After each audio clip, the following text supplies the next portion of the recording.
Bueno, gracias. No, me quedé con ganas en la intervención de Santiago de conocer un poco más cómo generás esos dispositivos en el aula o donde fuere que generás los encuentros, digamos. ¿Cómo haces para llevar a Deleuze o a Deleuze y Guattari ahí? ¿Diste algunas pistas con relación a generar zonas de indiscernibilidad respecto tal vez de la autoridad, ¿verdad? O de cómo te situás vos como docente. Me gustaría que amplíes un poco, que nos cuentes un poco más. A mí me interesa mucho también por mi práctica docente particular conocer un poco más de eso, ¿no? Y también con relación a la intervención de Guadalupe, que mencionaste al pasar las críticas feministas a Deleuze, que las hay muchas y hay un debate largo sobre el tema. Quería saber vos particularmente qué posición tenías, qué argumentos te parecían tal vez más sólidos y cuáles no. Bueno, nada, si querías ampliar un poco sobre el tema, me parecía interesante.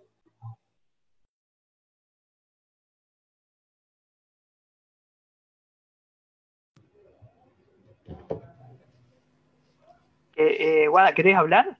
¿Querés? No, qué bueno. No, luego sí, luego ¿Cómo? contesto. Bueno, bueno. Bueno, primero yo agradecerte mucho, Marce, por esto y estoy muy feliz de verte acá. Hace un montón que no te veía. Entonces estoy como contento primero de eso. Y sí, lo que pasó, y por eso comenté lo de las jornadas de Les acá en Mar del Plata que hicimos allá en 2011, 2013 y 2015. Remarco esos tiempos porque creo que fue todo un proceso donde, en mi caso, la praxis docente también mucho tuvo de esa implicancia y cómo, en algún sentido, Deleuze y Guattari aparecieron y están, o sea, yo vuelvo a leerlos todo el tiempo. Lo que por ahí quizás no lo investigo en el sentido entre comillas, académico, quiero decir, no leo a comentadores, no voy a buscar esas cosas, porque mi propia deriva inquietante, por ejemplo, leer a Margulis fue algo fascinante, o sea, pero me fui a leer a Margulis, o obviamente a Haraway ahora, en estos tiempos, sino ir derivando y que eso vaya como generando una especie de espacio de resonancia con los mismos conceptos de Deleuze. Que eso después se ponga en juego en los encuentros, bueno, también tiene que ver mucho con las materias que doy, ¿no? Yo trabajo en lugares de formación docente donde está implicado mucho el cuerpo, ¿no? Que es la carrera de educación física, el profesorado en expresión corporal. Entonces hay una habilitación a la disponibilidad corporal donde en muchos de los casos el hábito que nosotros tenemos de poder explicar conceptos nos lleva a querer dar cuenta de un montón de argumentos que en muchos de los casos no resultarían casi incomprensibles si no le pones cuerpo a eso. Entonces, el ejercicio permanente es, como Guada recién decía, ¿no? Es preguntarme a mí mismo cómo es que yo me corro de ese patrón explicador o esa referencialidad, o en todo caso, en esa voluntad de verdad que todo el tiempo estamos teniendo con esta especie de catedral conceptual del eso guattariana, ¿no? Es decir, bueno, che, yo publicé, recién justo me reía porque publiqué algo sobre el deseo y un amigo que va a estar poniendo acá me pone, el deseo no tiene objeto. Y le digo, bueno, la policía sí, le digo yo, porque, digo, pensar en esto, o sea, digo, si todo el tiempo estamos interviniendo los conceptos, ¿hasta dónde esa réplica de la catedral no aparece como religión en lo que estamos haciendo?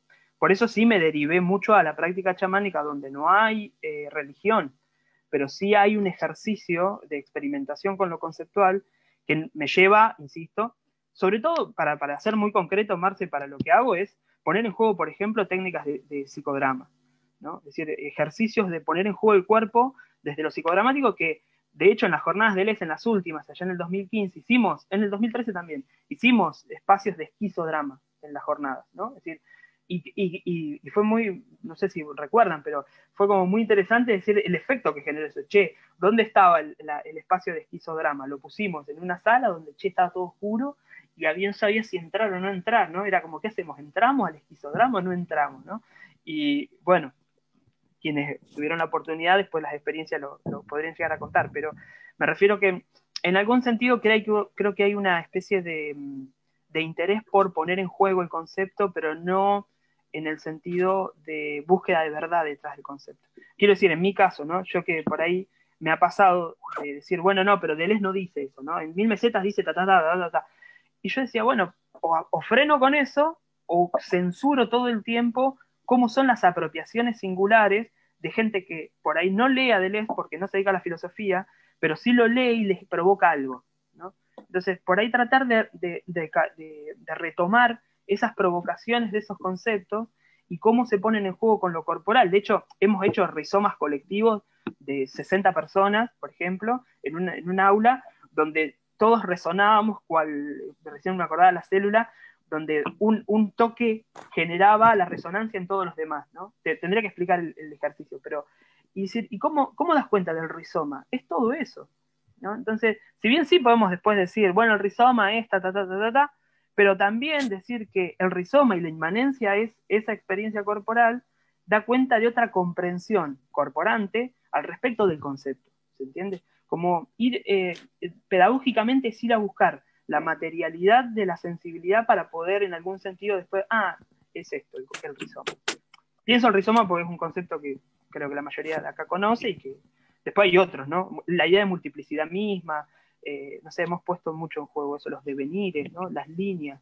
O sea, aparece mucho la idea de qué es una línea de fuga, ¿no? ¿Cómo llevar adelante esos conceptos corporalmente? Creo que trae otro registro singular del concepto.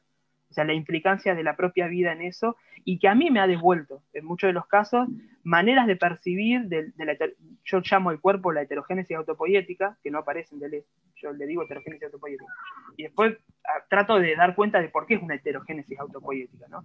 Y en algún sentido, eso es lo que recorre toda la materia. Y cuando llegás al final del año de cursada y todo, y vos ves la complicidad y sonrisas que hay cuando vos mencionás un concepto, y aparece todo un recuerdo de experiencias, vos decís, bueno, ahí el concepto quedó dando vueltas, ¿no? Provocando.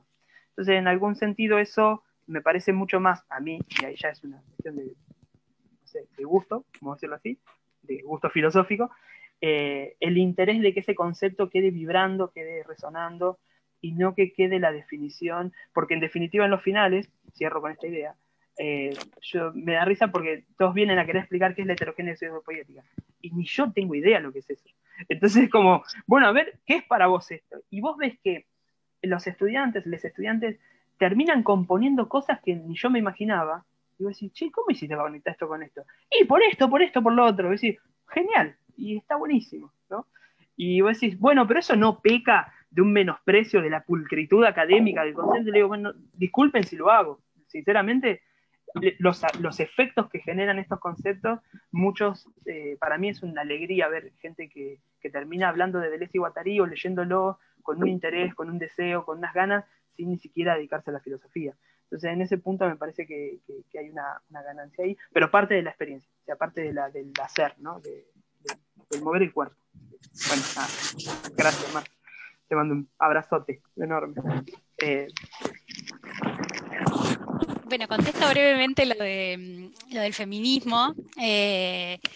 Bueno, a mí un poco, ahora me copio de Santi yo, pero bueno, a mí me pasa un poco lo mismo con Deleuze en el sentido de que yo ya no lo estoy trabajando de una manera, diríamos, como si fuera mi tema de investigación, sino que bueno, es mi caja de herramientas porque yo me formé en eso, hice mi tesis sobre eso y tal, pero de alguna manera intento pensar a partir de ahí y tratar de pensar lo que me sirve pensar a mí, ¿no?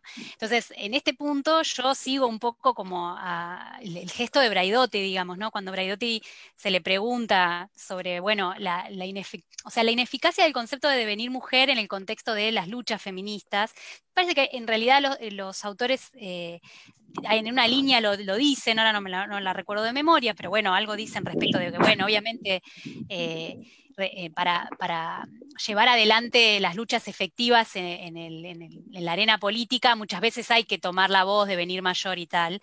Eso no es lo que nosotros tratamos de pensar acá. Quiero decir, es algo que ellos lo ven. De todas maneras, a mí me parece como lo más interesante del concepto relativo al devenir mujer es en realidad el devenir minoritario, digamos, ¿no? O sea, como pensar en qué sentido devenir minoritario nunca es devenir mayor. Para mí ese es el núcleo más interesante para pensar también el feminismo, más que el concepto de devenir mujer, ¿no? ¿Por qué? Porque justamente lo que uno desde los feminismos tiene que poder pensar es cómo no convertirse, cómo no hacer la operación del habla mayoritaria, ¿no? Y que en un punto tiene que ver con esta lógica también de la policía que decía recién Santiago. Entonces ahí me parece que eso, cuando Braidotti lo dice, bueno, yo a Deleuze le pregunté puntualmente si no había que pensar esto de otra manera, qué sé yo, y lo que él me contestó es pensalo vos. Y en ese pensalo vos, Braidotti decía, bueno, en un momento pensé que se estaba como desentendiendo del problema, como lavándose las manos, pero luego comprendí que en realidad él no es el que tiene que hacer la operación de pensar el problema del feminismo, sino los feminismos, ¿no? Entonces, bueno, ahí me parece que un poco va por ese lado.